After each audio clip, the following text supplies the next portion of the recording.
A camper I rescued kept talking about the tall man who smells like pine. I saw him on my way out. Welcome to the Wilderness Protocol. In search and rescue, we are trained to deal with the tangible. Broken bones, dehydration, hypothermia, panic. We are taught that the wilderness is a neutral force, that its dangers are predictable cliffs, bears, weather.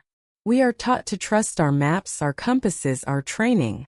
What they don't teach you, what they can't teach you, is how to deal with the testimony of a survivor whose fear is not of something that can be found on a map. What do you do when the person you just rescued is more afraid of being found than they were of being lost? My name is Ben. I've been with CountySAR for 12 years. I've pulled people from ravines and carried them through blizzards. I thought I had seen it all. But I've never had a rescue that left me with more questions than answers. I've never had one that followed me home. This is the official report, and the unofficial truth of the rescue of Amelia Vance and the tall man who smells like pine. The call came in on a Thursday, late October. The air was getting that sharp metallic edge that signals the coming of the first real snow. A woman named Amelia Vance, an experienced solo hiker in her late 20s, had failed to return from a 3-day trek in the Bitterroot National Forest. Her car was found at the Bear Creek Trailhead, a remote entry point that wasn't popular with the weekend crowd. This was deep country. It was a standard operation at first. We set up an incident command post, coordinated with the local sheriff's department, and sent 2-man teams into the grid where she was most likely to be. I was paired with a younger guy, a rookie named Kevin, full of piss and vinegar and eager to make his first big find. For 2 days we found nothing. It was frustrating, grueling work. The terrain was steep and unforgiving, a tangled mess of deadfall and thick undergrowth. It was as if the forest itself was actively trying to hide its secrets. By the morning of the 3rd day, a heavy wet fog had settled into the valleys, cutting visibility down to near zero and making the search even more difficult. The mood at the command post was grim. Statistically, the chances of finding a lost hiker alive dropped precipitously after 72 hours. It was around noon on that 3rd day that we caught a break. A faint signal from Amelia's personal locator beacon pinged a repeater tower on the far side of the ridge. It was weak, and it was far off her planned route, deep in a section of the forest known locally as the Tangle. It's an area most rangers and even seasoned hunters avoid. The forest there is unnaturally dense. The trails from a century ago have all but vanished, and the topography on the maps never seems to quite match the ground beneath your feet. It's a place that feels like it doesn't want you there. But that's where the signal was coming from. So that's where we went. Kevin and I were dispatched. It was a 6-hour hike just to get to the edge of the search area. As we got closer, the forest changed. The air grew still and cold. The usual chatter of birds and squirrels died away, replaced by a heavy, waiting silence. The fog was thick here, coiling around the ancient cedars like breath. It muffled sound, distorted distances. It felt like walking through a dream. "This place gives me the creeps, man," Kevin muttered, his voice sounding small and tight in the oppressive quiet. "Stay focused," I told him, though I felt it too. A prickling on the back of my neck, a sense of being watched by 1,000 unseen eyes. We followed the beacon's signal, which grew stronger as we descended into a narrow, moss-covered canyon. The floor was a carpet of damp, rotting leaves that swallowed the sound of our footsteps. It was like the world had been muted, and then we heard it. A woman's voice crying. It was soft, intermittent, a sound of pure exhaustion and despair. "Amelia!" I shouted, my voice sounding unnaturally loud. The crying stopped. We pushed forward, and there she was. She was huddled at the base of a massive, gnarled cedar tree, its roots coiling around her like protective arms. She was thin, her face scratched and smeared with dirt, her clothes torn. But she was alive. Kevin, in his eagerness, started to rush forward. "Ma'am, we're with search and rescue. You're safe now." I put a hand on his chest, stopping him. Something was wrong. Amelia wasn't looking at us with relief. She was looking at us with wide-eyed, abject terror. Her hand flew to her mouth, stifling a scream. "Stay back," she hissed, her voice a raw, broken thing. "Don't let him see you." "Don't let who see us?" I asked, my voice calm and steady the way they teach you. I took a slow, non-threatening step forward. "We're here to help you, Amelia. My name is Ben. This is Kevin. We're going to get you home." Her eyes darted around the misty canyon, looking past us into the trees. "He's always watching," she whispered, pulling her knees tighter to her chest. "He never stops." She was clearly in shock, suffering from exposure. Her mind was playing tricks on her. It was a common symptom. I knelt down a few feet away from her, keeping my movements slow. "Amelia, there's no one else here," I said gently. "It's just us. You're safe." She finally looked at me, her eyes focusing. They were a startlingly clear blue, but they were filled with a fear so profound it made my own stomach clench. "You don't understand," she said, her voice dropping to a conspiratorial whisper. "He brought me here. This is his garden." "Who brought you here?" "The tall man," she breathed, the words coming out in a puff of white mist. "The one who smells like pine." That was the first time she said it. The phrase that would come to haunt me. I spent the next hour with her, slowly gaining her trust, giving her sips of warm water from my thermos and a high-energy gel pack. Kevin radioed our position back to command, and a helicopter was put on standby, waiting for a break in the fog to attempt an extraction. As she slowly warmed up, as the sugar hit her system, she began to talk. And the story she told was not one of a hiker who got lost. It was the story of someone who was hunted. "I was on the trail," she began, her voice still a raw whisper. "The first day was fine. It was beautiful. But that night I made camp and I could smell it. Pine. But it wasn't the smell of the trees. It was stronger, cleaner, like freshly cut timber. And it was moving. It would be on one side of my tent, then the other. I told myself it was just the wind. The next day I started seeing things. Just glimpses. Something tall and dark, moving between the trees at the edge of my vision. Too fast to be a person, too thin to be a bear. I tried to convince myself I was just tired. But then I found the gifts." "Gifts?" I asked. "Yes," she said, her eyes wide. "On the trail, placed on a rock. A perfect, smooth river stone. Later, a single pristine eagle feather. And then a small, intricate nest made of woven pine needles. They were beautiful, but they felt wrong. They felt like offerings. Like something was courting me." She said she got scared then. She abandoned her planned route and tried to hike straight back to her car. But the forest seemed to change around her. The trail would disappear. Her compass would spin uselessly. She said she felt like she was walking in circles, being herded deeper and deeper into the woods. "And all the time," she whispered, "I could smell him. That clean, sharp smell of pine. And I could hear him. He doesn't walk. He glides. There are no footsteps. Just a soft rustling sound like wind through pine branches, even when the air is dead still. And he whistles."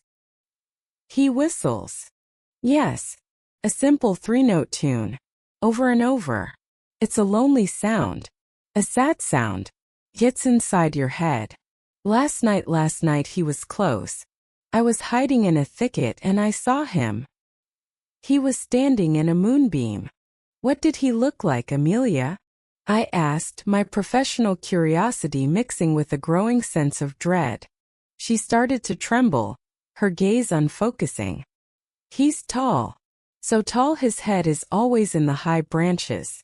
And thin. Like a shadow that's been stretched. He wears clothes, I think.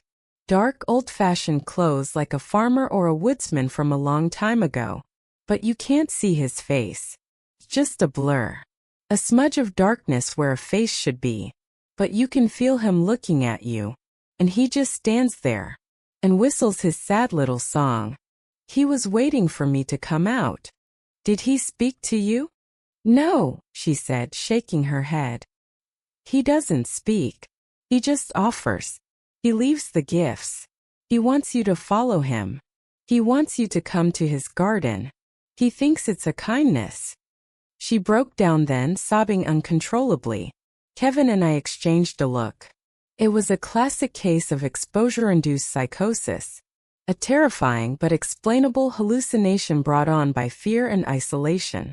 We did our best to comfort her, assuring her it was over, that she was safe.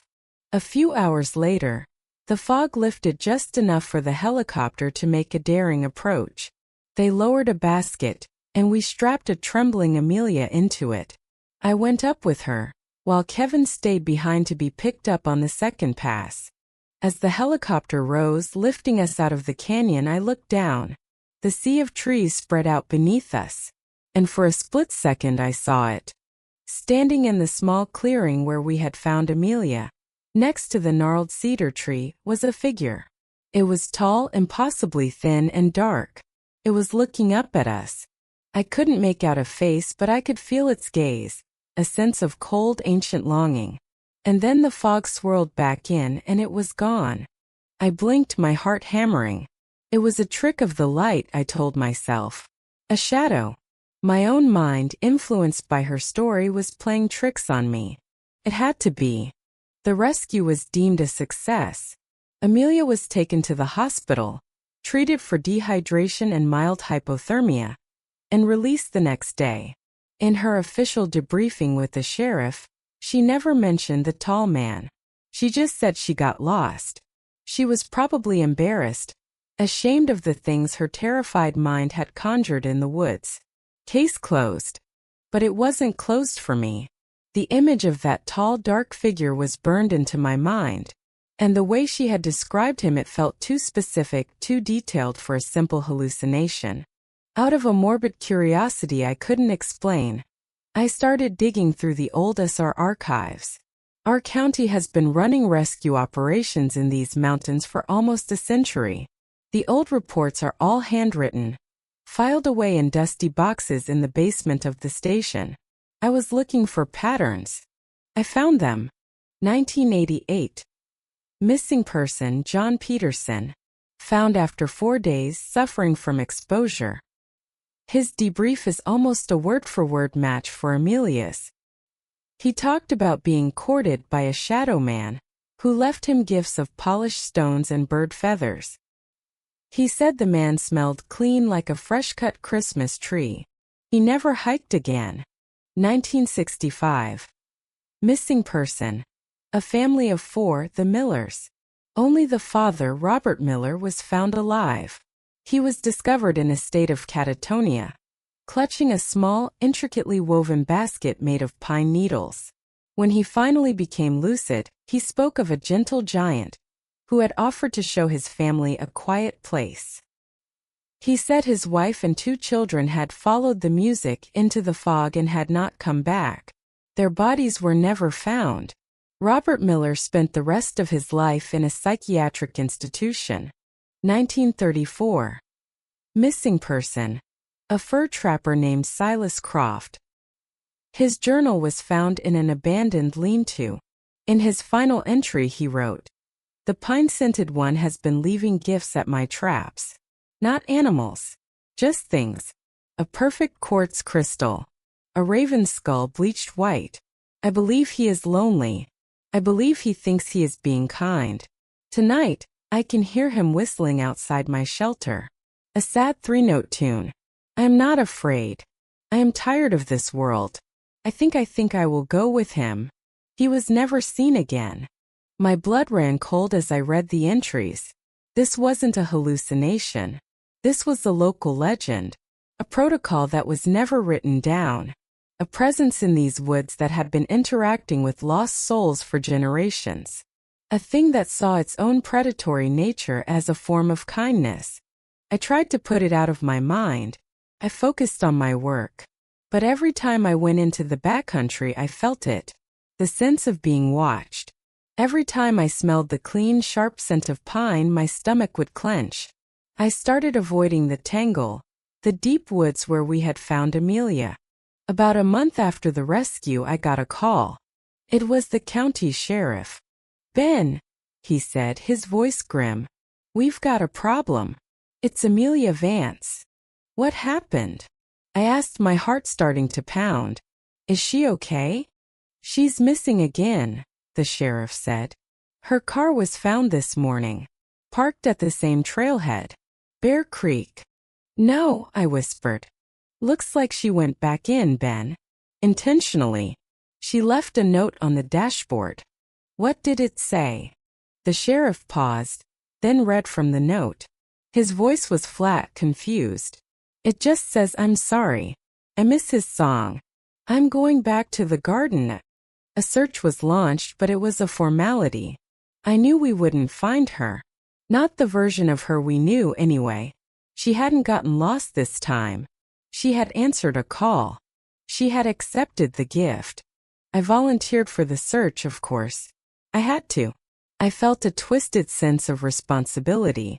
I had pulled her out, and in doing so, I had only shown her what she had lost. I had introduced her to the real world again, and she had found it wanting. I went back to the tangle. I went back to the mossy canyon. The fog was there, as always, thick and waiting. I found the gnarled cedar tree where we had found her the first time. The ground around it was undisturbed. She was gone. I spent the day searching, though I knew it was hopeless. As evening began to fall, I knew I had to head back. I was packing up my gear, a profound sense of failure and sadness weighing on me when I smelled it. That clean, sharp, unmistakable scent of pine. It was close. I froze, every muscle in my body tensing. The forest had gone dead silent. No birds, no wind. Just my own ragged breathing. I slowly scanned the trees around me. And then I heard it. The whistle. That sad, lonely three-note tune drifting through the fog. It was coming from the direction I needed to go to get back to the trail. He was between me and my way out. I didn't panic. My training took over. I checked my compass. I knew the general direction of the main park road. I would have to bushwhack, but it was better than walking towards that sound. I started moving, trying to be as quiet as possible. But in that dead silence, every snapped twig, every rustle of my jacket, sounded like a cannon shot. The whistling stopped, and the scent of pine grew stronger, seeming to come from all directions at once. I kept moving. My heart was a frantic drum. I pushed through a thicket of ferns, and then I saw him. He was standing on the trail I had been trying to reach, about 50 yards away. The tall man. He was exactly as Amelia had described. Impossibly tall and thin, like a line of dark ink drawn against the gray fog. He was wearing what looked like the dark, simple clothes of an old homesteader. And his face, it was a blur, a smudge of shifting shadow. It had no features, yet I could feel it staring at me. Feel its immense, ancient loneliness. And he was holding something. He held out his hand. On his palm was a single, perfect, white quartz crystal, a gift. An invitation. I didn't move. I didn't breathe. I just stared, my mind a whirlwind of everything I had read, everything Amelia had said. He took a slow, gliding step towards me. The scent of pine was almost overwhelming now. It was clean and beautiful, and it made my head feel light, my fear begin to dissolve, replaced by a strange, peaceful calm. I found myself wanting to walk towards him, wanting to see what would happen if I took the gift. And then from the trees to my left I heard a new sound. A woman's voice humming. It was a familiar tune. The same one Clara had been humming in the Smokies in another life, another story. No, not Clara. It was the tune Amelia had been humming when we found her. She stepped out from behind a tree. It was Amelia Vance. Her clothes were clean, her face was serene. She was smiling, a genuine happy smile. And she was weaving a small circle of pine needles in her hands. "Ben," she said, her voice clear and melodic. "You came back. I knew you would." She looked at the tall man and then back at me. "Don't be afraid," she said. He's just lonely. He just wants to share his garden. It's so quiet here. You can finally rest. She took a step towards me, her hand outstretched. Come on. Join the song. There's a place for you. I looked from her peaceful, smiling face to the tall, faceless thing behind her. The predator and its lure. The gardener and his newest flower. And I saw the truth. This thing didn't steal people. It seduced them. It found the broken, the lonely, the grieving, and it offered them an escape. A quiet, green, pine-scented eternity. And the price was just everything else. No, I said, my voice shaking but firm. I don't want to rest. Amelia's smile faltered. A flicker of confusion, of disappointment crossed her face. The tall man tilted his blurred head. A slow, curious motion. But why? Amelia asked, genuinely bewildered. It's so much better here. No noise. No pain. Because the noise and the pain are part of it, I said, taking a slow step backward. They're part of being alive. I turned my back on them, on the offer, on the peace, and I walked away. I could feel their eyes on my back. I could hear Amelia start to hum her sad little song again. But they didn't follow. I had refused the gift. The courtship was over. I was no longer interesting to them. I walked for hours, navigating by instinct, by the memory of the sun's position. And just before dawn, I stumbled out onto the main park road, miles from where I had started. I never told anyone the full story. I filed my report. Extensive search for Amelia Vance conducted. No signs of subject found. Search suspended. Case closed. Again. But I know she's out there. They both are. Waiting in the fog. He with his sad, lonely whistle and his gifts of stone and feather. And she with her beautiful, welcoming song. They are waiting for the next lost soul. The next tired heart. The next person who is ready to accept their kindness. I still work as her. But I'm different now. When I go into the deep woods, I carry a new kind of fear. It's not the fear of getting lost. It's the fear of what you might find. And when we find a survivor now, a little part of me always holds its breath, waiting to see the look in their eyes. Is it the look of someone who has been through a terrifying ordeal? Or is it the look of someone who has just been forced to leave paradise? Because the most dangerous thing in these mountains isn't the cold or the fall or the predator with teeth and claws. It's the one that offers you a gift. It's the one that promises you peace. It's the tall man who smells like pine. And all he asks in return is that you stay. Forever. Thank you for listening to this testimony from the Wilderness Protocol. There are many ways to be lost. Some are a matter of geography. Others are a matter of the soul. Be careful of the gifts you are offered in the quiet places. They are never free. If you believe these accounts serve as a necessary warning, please consider liking this video and subscribing to our archives. Your attention is a light in the deep woods. Until the next report, be safe. And if you hear a lonely whistle on the wind, walk the other way.